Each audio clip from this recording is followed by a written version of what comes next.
Welcome to Tenor Tech, where I solve the problems you didn't even know you had. You have the permissions and basic info. Now open the Sharepoint home in Microsoft 365 and click Create Site.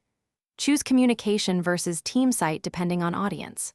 Once selected, enter the site name and a concise description so people know purpose. Pick Privacy, Public or Private, and add at least one site owner. Make sure to set a sensible URL and avoid special characters because SharePoint enforces clean addresses. Once the site shell exists, customize core elements. Upload a logo and pick a theme to reinforce branding. Configure navigation, hub, top, or side so users find content quickly. Add owners and members and adjust group-level permissions to control editing versus viewing. Then create an initial document library and a welcome page with key links. This organizes content from day one and reduces future restructuring. Finish by validating access. Test the site in a browser as a non-owner to confirm permissions and navigation. Configure sharing settings and retention or compliance labels if required, and pin essential lists or libraries to the home page.